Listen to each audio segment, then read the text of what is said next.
Pagi ini saya akan sharing dengan saudara sebuah pengajaran firman Allah yang saya berikan judul ke atas ke bawah.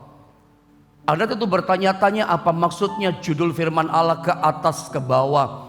Saya cuma ingin memberi satu ingatan buat saudara, seperti doa Pak David tadi, di masa sukar, masa sulit ini jangan sampai kita kehilangan kekuatan dalam kehidupan kita. Makin kecil kekuatan kita, makin hancur kehidupan kita. Saya coba ingin tunjukkan di masa sukar ini apa yang kita mau lakukan dalam 2 Timotius pasal 3:1. Rata-rata kita itu pengen kehidupan kita itu bertumbuh ke atas, bisnisnya makin ke atas. Kalau saya bicara hamba-hamba Tuhan, ya kita juga banyak hamba Tuhan di online channel ini, GSPD Philadelphia Jombang.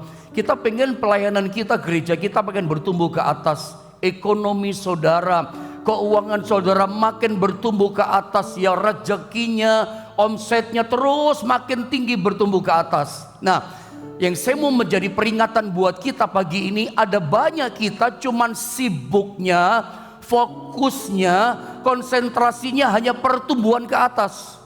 Suksesnya kita sibuk, ya kita membangun pertumbuhan ke atas, kita jadi lupa untuk sibuk bertumbuh mengakar ke bawah. Karena ternyata justru Alkitab nanti ujungnya memberitahu kepada kita untuk di masa sukar, masa sulit yang serba tidak menentu, serba ada banyak perubahan-perubahan yang bikin syok kaget kita itu akan tetap bisa bertumbuh kuat ke atas. Bagaimana caranya? Dimulai dengan begini, bertumbuh mengakar terus ke bawah. Sebelum berbuah ke atas, hasil yang luar biasa, meskipun masa sukar, no problem, gak penting masalah. Saya katakan, gak penting problem yang berat, yang penting Anda sibuk mengakar ke bawah, pasti tetap berbuah bertumbuh ke atas. Itu penting buat kita, mengingat kita di masa yang sukar.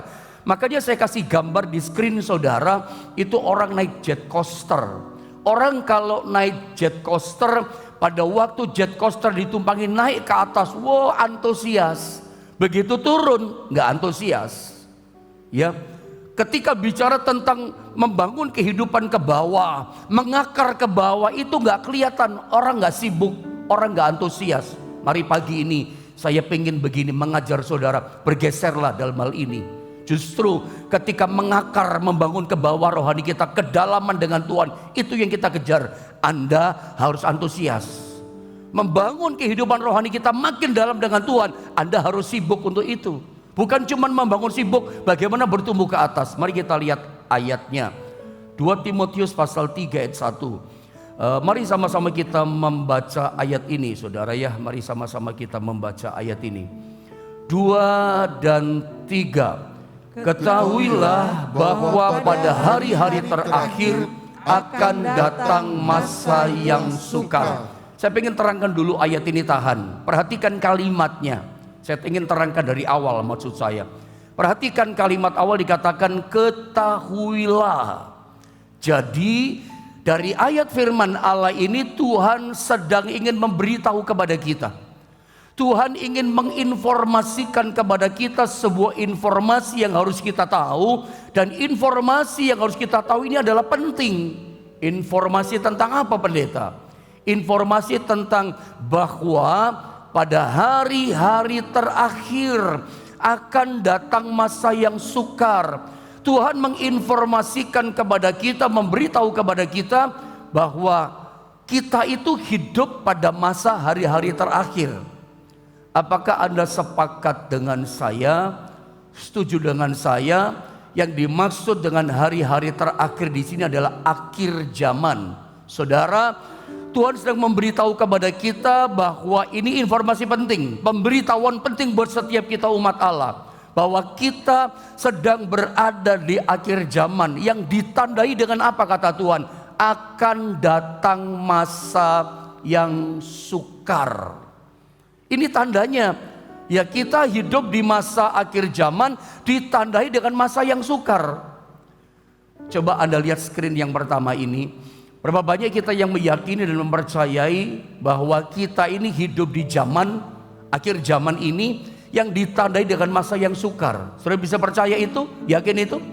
Sebab kalau Anda nggak mempercayai, Anda tidak meyakini dengan pengajaran firman yang saya sampaikan pagi ini, mungkin percuma saya lanjutkan gitu. Karena memang Alkitab Tuhan menginformasikan kita hidup di hari-hari yang namanya akhir zaman, yang ciri-cirinya tandanya adalah masa yang sukar gitu loh. Makanya nggak heran, inilah situasi kita yang sedang terbaca terjadi di depan kita. Kita berada memang betul-betul pada masa yang sukar. Gak heran banyak orang mulai berkata, coba Anda menoleh ke belakang kehidupan kita di masa lalu. Anda pasti bisa melihat kan, masa lalu kalau orang urusan kerja, orang urusan cari uang, kayaknya orang berkata begini deh rata-rata, lebih mudah cari uang dulu ya, lebih gampang kerja dulu ya dibandingkan dengan sekarang. Memang kenyataannya begitu, mayoritas. Kalau orang berkata, enggak tuh tetap saya diberkati Tuhan, itu karena anugerah. Saya ulang, kalau Anda bisa berkata, tapi saya rezekinya luar biasa loh Pak, justru di akhir zaman berkatnya ada saja, karena engkau dipelihara oleh kasih karunia. Yang saya katakan, ini sebuah realita yang sedang terjadi di dunia ini. Orang dunia berkata apa? Kalau kita menoleh ke belakang, orang berkata begini, kerja zaman dulu, kerja pada masa lalu, cari duit zaman dulu lebih mudah dibanding sekarang. Sekarang lebih sukar, sekarang lebih sulit. Itu realitanya. Orang pun berkata begini, aduh, mendidik anak zaman sekarang, membesarkan anak zaman sekarang ribet ya, rumit ya. Karena memang situasi masalah zaman sekarang kompleks. Semuanya serba sukar, semuanya serba sulit, termasuk ekonomi. Dan 2 Timotius pasal 3 ayat 1 itu betul-betul makjeleb itu ya, kita memahaminya. Itu istilah saya ya. Ketika pandemi terjadi 2 tahun yang lalu, itu betul-betul kena betul sama ayat ini. Yakin gak? Yakin, percaya gak? Percaya ini terjadi. Betul-betul kita syok, kaget. Masa sukar terjadi. Kita nggak bisa bikin apa-apa. Kontrak-kontrak, proyek-proyek besar, para pengusaha besar itu banyak gagal semua, batal semua. Saya hanya pegang firman. Saya ngerti. Saya tahu porsi saya gitu loh, maksud saya. Saya bukan ahli ekonomi. Saya bukan pakar ekonomi, walaupun saya menyinggung sedikit soal ekonomi, soal bisnis, pekerjaan. Saya ngerti porsi saya. Urusan bisnis, urusan kerjaan, saudara pasti lebih jago dari saya. Masuknya bagaimana, sukses bagaimana, itu bagian saudara gitu. Saya bukan pakar soal itu, saya tidak berpengalaman soal itu. Tapi bolehkah saya sebagai hamba Allah yang menyelidiki firman berkata kepada Anda, meskipun pakar dunia ekonomi sekarang, gak usah ngomong dunia, pakar ekonomi Indonesia berkata, saudara, Indonesia atau dunia ini ke depan, dunia kerja, dunia bisnis, ekonomi akan semakin membaik, akan semakin enak kerja. Walaupun pakar ekonomi berkata, saya ini sebagai hamba Tuhan, saya lebih mempercayai apa kata firman. Ya, terang-terangan saya berkata, saya lebih berpegang kepada firman. Meskipun ada pakar ekonomi dunia berkata, oh tahun depan lebih baik.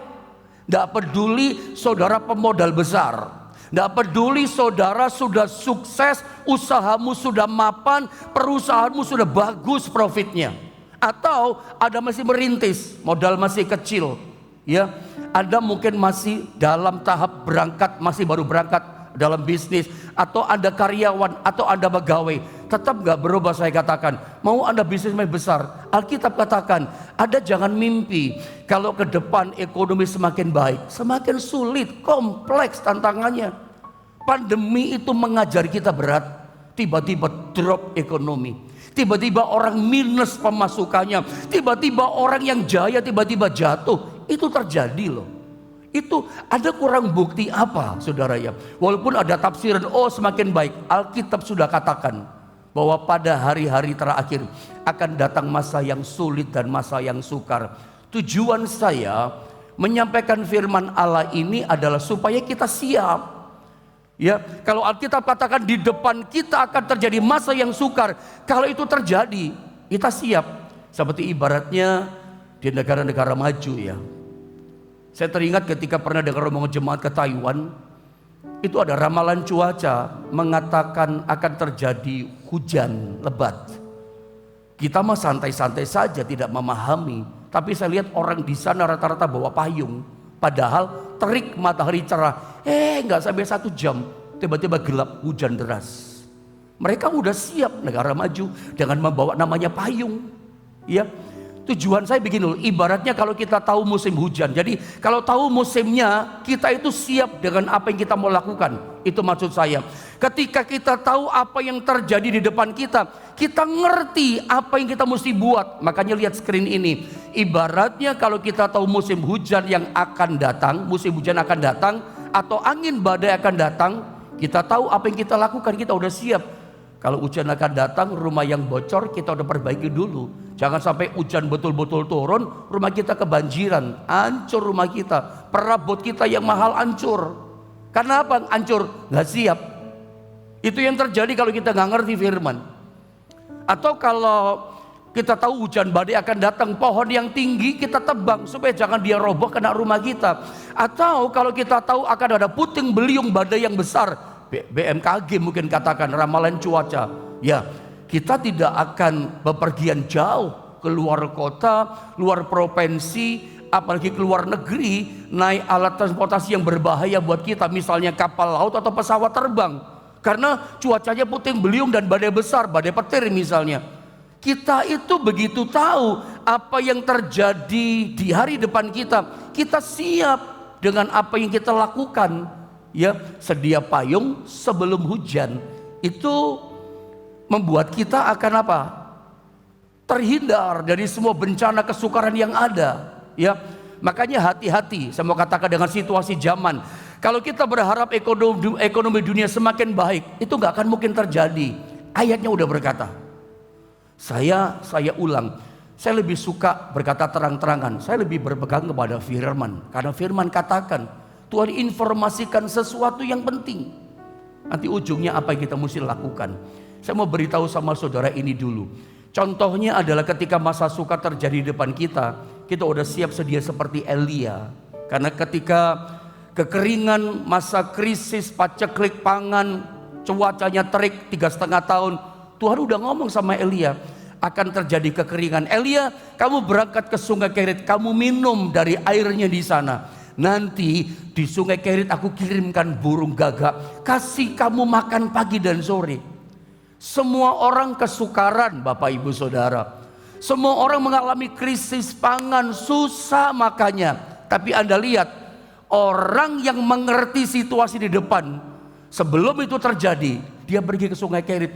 Orang gak bisa minum, dia bisa minum. Orang gak bisa makan, gak ada yang dimakan gitu loh. Binatang ternak pada mati, tumbuhan gandum yang dimakan, buah-buahan semua mati. Gak ada yang dimakan ceritanya.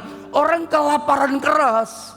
Tapi hambanya Elia itu gambaran Anda dan saya yang bisa membaca situasi akhir zaman di depan kita. Kita siap gitu loh. Kita mau melangkah bagaimana, apa yang kita mau buat, ada tuntunan firman.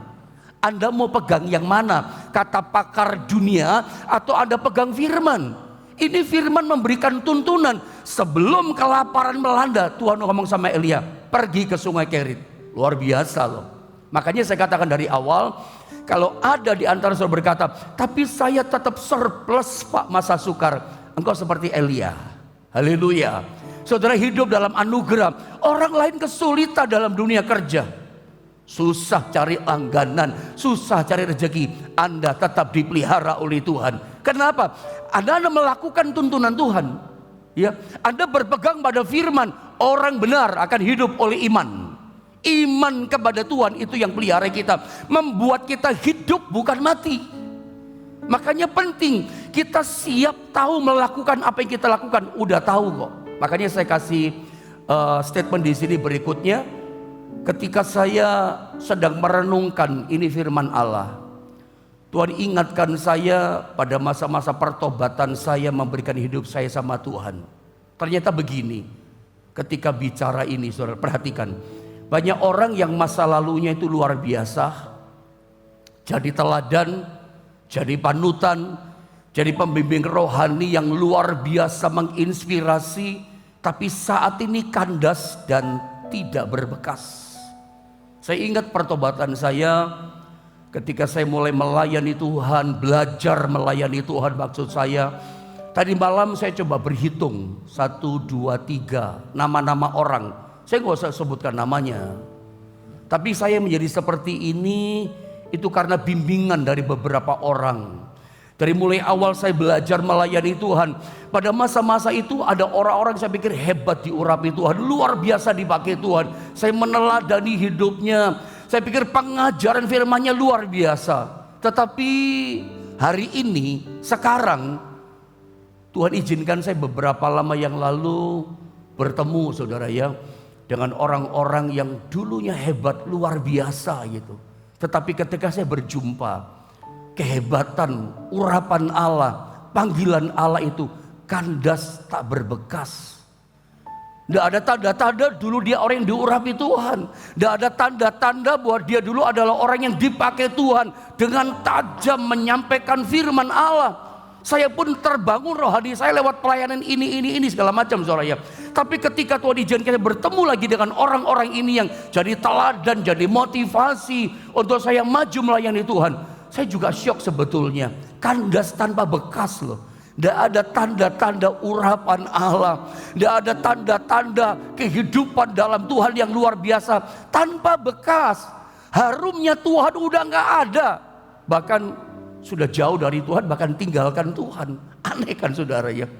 Saya pernah tunjukkan sama saudara, kalau di Indonesia tidak terlalu terekspos sehingga kita banyak gak tahu. Tapi kalau ada bicara Australia, ada bicara Amerika, itu bikin geger. Itu bikin heboh, bikin rame gitu saudara ya. Satu contoh, saya pernah sampaikan kepada saudara tentang cara berpikir yang baru, hidup yang baru. Saya pernah terangkan 2 Korintus 5 ayat 17 sama saudara tentang kejatuhan seseorang. Karena ini sudah terekspos. Saya bukan sedang mempermalukan, tapi ini sebuah cerita yang memang Anda bisa searching di Google. Saya cuma mengangkat, saya ulang, saya bukan sedang mempermalukan, tapi ini jadi pelajaran buat kita. Ada seorang hamba Tuhan yang luar biasa, kandas tanpa berbekas, senior pastor, ya, pendeta senior yang bernama Pastor Joe Harris atau Joshua Harris. Beliau ini seorang penulis buku yang sangat terkenal yang judulnya adalah, Anda lihat ya, I Kiss Dating Goodbye. 5 juta kopi laku. Bahkan setahu saya ada banyak gereja-gereja, hamba-hamba Tuhan, teman-teman pendeta di Indonesia itu memakai referensi buku ini. Bukunya Pastor Joe Harris, senior pastor ini, untuk bimbingan pranikah. Ada banyak gereja di Indonesia pakai bimbingan pranikahnya, pakai bukunya ini 5 juta kopi laku loh. Karena bukunya ini berisi bagaimana berpacaran pranikah itu secara kudus. Itu Pastor Joe Harris menulis dengan begitu bagus. Seminar-seminarnya banyak, penuh didatangi banyak orang. Ini jago seminar, tokoh seminar soal rumah tangga. Tapi betapa kagetnya kita, saya lupa beberapa tahun yang lalu ya, dunia geger, dunia persilatan gereja gitu saudara, kira-kira itu betul-betul heboh geger ketika Pastor Joe Harris ini, senior pastor ini, tiba-tiba dia bercerai dengan istrinya. Dia yang menceraikan, dia ceraikan istrinya. Anda bisa bayangkan, sorry ya kalau saya ngomong sorry, saya tidak ada maksud membicarakan pendeta siapapun. Kalau itu terjadi sama siapapun, maaf, saya cuma ngomong saja. Kalau seorang hamba Tuhan itu bercerai, pendeta gembala bercerai dengan istrinya, ya, bagaimana dengan jemaatnya? Loh iya loh saudara, loh iya loh. Bagaimana dengan jemaat? Ada seorang anak muda pernah bertanya sama saya begini, Pak Yohanes, Pak Pendeta, kalau orang hebat kayak gitu saja cerai jatuh, bagaimana dengan saya? Anda tahu apa jawaban saya sama dia? Saya katakan, kamu salah. Kalau hamba Tuhan yang dipakai Tuhan luar biasa itu dia jatuh, itu karena dia tidak berjaga-jaga dalam iman rohaninya. Saya terang-terang katakan, kamu salah. Orang itu memang hebat dulu, tapi dia gak berjaga-jaga. Apa sih yang saya mau sampaikan sama saudara? Ini pesan penting. Artinya begini, orang kalau saudara dulu dipakai Tuhan luar biasa, Orang berkata saya cinta Tuhan. Sekarang bagaimana? Hari ini belum tentu loh. Hari ini belum tentu. Ini pesan penting, message berita penting buat kita. Bahwa kalau hari ini kita bisa cinta Tuhan menyala-nyala, tahun depan 2023, saya mau katakan ternyata belum tentu. Belum tentu. Kalau Anda gak berjaga belum tentu. Contohnya banyak. Ingat, ini kita berada pada masa yang sukar. Kita berada pada masa yang sulit. Ternyata ada banyak jemaat Tuhan, orang Kristen, bahkan tokoh-tokoh hamba Tuhan yang hebat, kandas tanpa berbekas. Saya bukan sedang menceritakan kejelekan orang, tapi ini sudah terpapar, terjadi di depan kita. Dalam dunia gereja bikin heboh. Saya ulang, kalau gembala hamba Tuhan bercerai dengan istrinya, hancur keluarganya, bagaimana dengan jemaat? Makanya di Alkitab, hamba Tuhan itu kan keteladanannya diikuti, bukan mulutnya kan? Bukan mulutnya. Keteladanan kehidupan sehari-hari seperti apa? Ya. Makanya hari ini kita bisa luar biasa. 2023 belum tentu loh. Ini yang saya mau coba sampaikan sama saudara. Lalu bagaimana caranya? Hari ini luar biasa, tahun depan 2023 luar biasa, sampai tahun berikutnya tetap luar biasa. Nah, Tuhan ingatkan saya dengan ayat ini, saudara ya. Karena kita berada pada masa yang sukar, ini kita mesti bangun. Kolose pasal 2, mari kita lihat ayat 6 sampai dengan ayat yang ke-7. Saya ini minta tolong Pak David ya, bantu saya untuk membaca ayat ini, bantu setiap kita tentunya ya. Kolose pasal 2 ayat 6 sampai 7. Mari kita dengar firman Allah, lihat firman Allah. Iya Pak, mari. Kamu telah menerima Kristus Yesus Tuhan kita. Karena itu hendaklah hidupmu tetap di dalam Dia. Hendaklah kamu berakar di dalam Dia dan dibangun di atas Dia. Hendaklah kamu bertambah teguh dalam iman yang telah diajarkan kepadamu, dan hendaklah hatimu melimpah dengan syukur. Saya ingin terangkan sedikit di ayat 6, coba ditahan. Kamu telah menerima Kristus Yesus Tuhan kita. Apa maksudnya? Maksudnya ayat ini ditujukan secara khusus untuk orang-orang yang sudah percaya pada Yesus. Ayat ini khusus ditujukan orang yang sudah hidup di dalam Tuhan, bukan orang luar. Saya percaya pagi ini ada yang ibadah online bersama dengan saya dari GSPDI Philadelphia Jombang. Semua saudara dan keluarga saudara sudah percaya di dalam Yesus, hidup di dalam Yesus. Kalau kita benar sudah hidup dalam Yesus, berarti ayat ini, pesan Tuhan ini untuk setiap saudara dan untuk saya. Kamu telah menerima Kristus Yesus Tuhan kita. Lalu apa pesan berikutnya? Karena itu, jadi ternyata kalau kita sudah percaya pada Yesus, hidup dalam Tuhan Yesus, gak boleh berhenti, gak boleh puas diri. Sudah, yang penting sudah Kristen, yang penting udah ke gereja, gak boleh. Karena itu dikatakan hendaklah, apa dikatakan? Hidupmu tetap di dalam Dia. Bagaimana kita mempertahankan sampai tahun depan kita tetap di dalam Dia? Perhatikan, kata hidupmu tetap di dalam Dia. Next gambar berikutnya, kata tetap itu artinya konsisten. Doa saya, Anda tetap konsisten.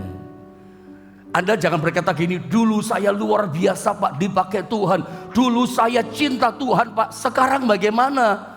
Dulu cinta Tuhan, belum tentu sekarang cinta Tuhan. Sekarang cinta Tuhan, tahun depan belum tentu. Makanya message berita ini penting. Kenapa? Anda dan saya berada di akhir zaman yang masanya kompleks, sangat sukar. Karena kesukaran ini, tantangan ini, orang bisa gak tetap dalam Tuhan loh. Karena jabatan, orang tinggalkan Tuhan. Ya kan? Jiwanya opportunity. Selalu kesempatan yang diambil, kesuksesan. Wah ini untung besar, job besar. Tuhan Anda tinggal. Cinta Tuhan nanti saja belakangan. Nanti minta ampun, yang penting ini dulu kita ambil. Kalau dosa jangan. Ini yang terjadi di masa sukar. Hanya karena uang, hanya karena job, hanya karena jabatan yang tinggi, hanya karena jodoh dan segala macam. Ingat perjodohan juga. Masa yang sukar, masa yang sulit. Orang bisa jadi oportunis. Makanya tetap di dalam Dia. Nah pertanyaannya, bagaimana supaya kita bisa hidup tetap di dalam Dia? Ayat ini mengatakan, saya sambung ayat 7 ya, langsung saja. Dikatakan, hendaklah kamu berakar di dalam Dia, berakar dulu dan dibangun di atas Dia.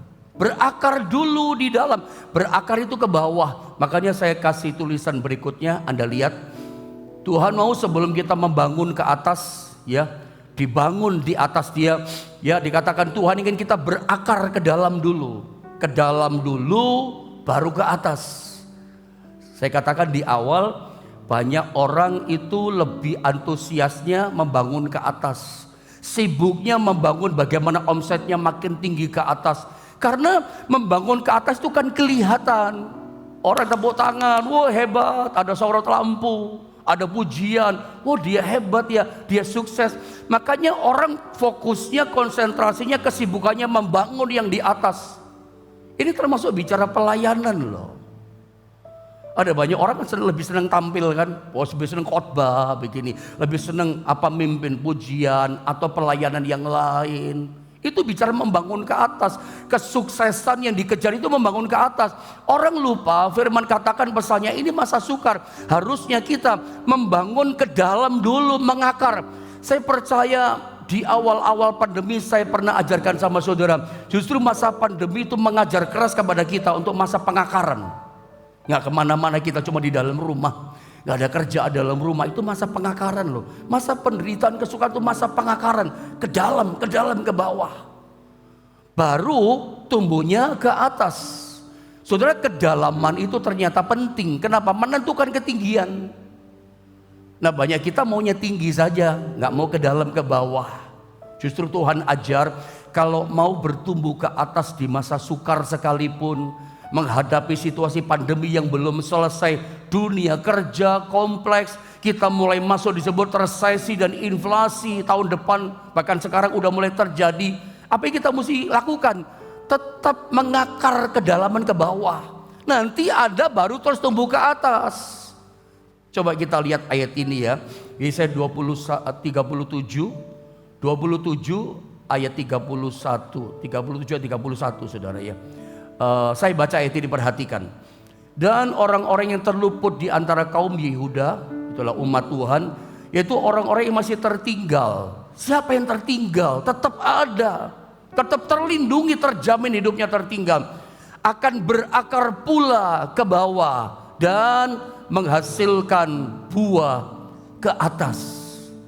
Jadi sebelum menghasilkan buah ke atas, orang selalu bicara buah, bicara hasil, bicara kesuksesan. Justru Tuhan katakan jangan sibuk sama itu dulu. Makanya pagi-pagi ini masa pengakaran ke dalam, ke bawah. Kalau Anda lagi jalan-jalan, lalu lihat ada orang sekelompok tukang lagi membangun, tembok belum dibangun, masih pada tahap fondasi. Perhatikan saya, ketika Anda lihat tukang bangun fondasinya itu, Anda sudah bisa tahu, membaca, ngerti itu nanti bangunannya setinggi apa. Kalau Anda lihat sebuah bangunan lagi dibangun, fondasinya paku bumi, bom dipaku, Anda udah tahu, wah ini minimal tingkat 2, lantai 2, minimal tingkat 3, tingkat 4. Kenapa? Paku bumi pak fondasinya. Nggak mungkin RSS pakai paku bumi. Dari fondasi menentukan ketinggian, dari fondasi dasarnya Anda tahu seberapa tinggi. Anda mau tinggi sukses, Anda mau tahu mengalami namanya di masa sukar, bisnis tetap saja tinggi, ekonomi tetap jalan, tetap ada hasil, tetap ada buah, tetap muncul, ya, bertumbuh ke atas. Bagaimana caranya?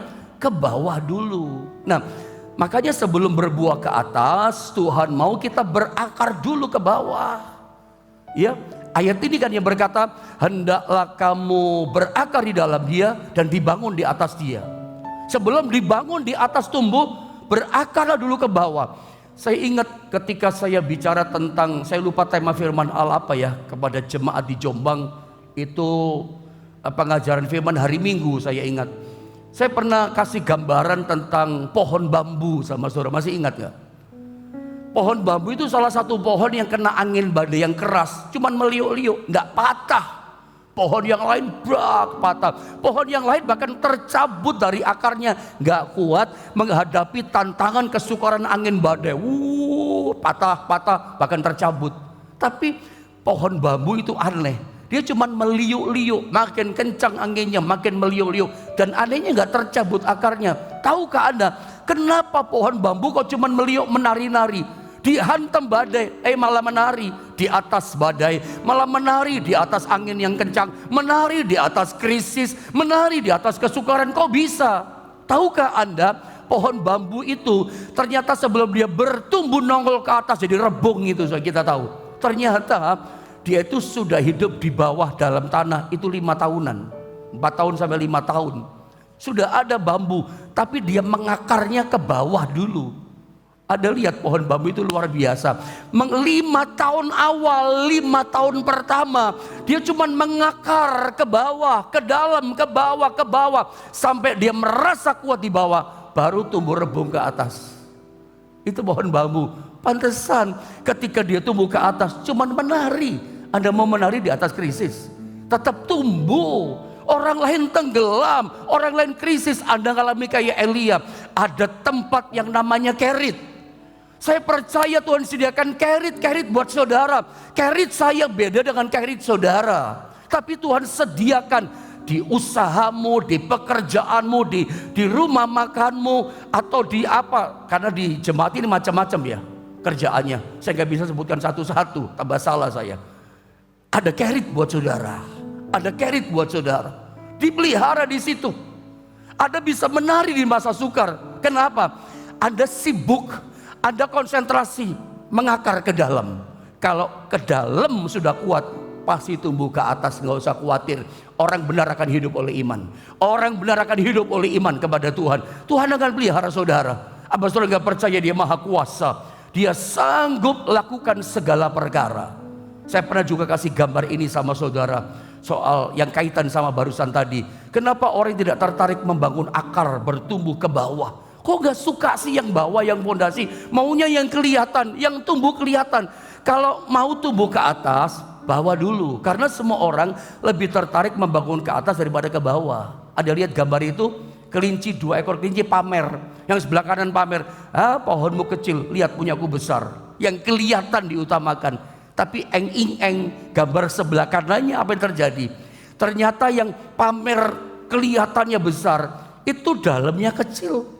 Akarnya kecil. Lihat, itu apa namanya ini saudara? Akarnya ke bawah ini, wortelnya besar sekali. Karena dia mengejar ke bawah, ini cuma gambar.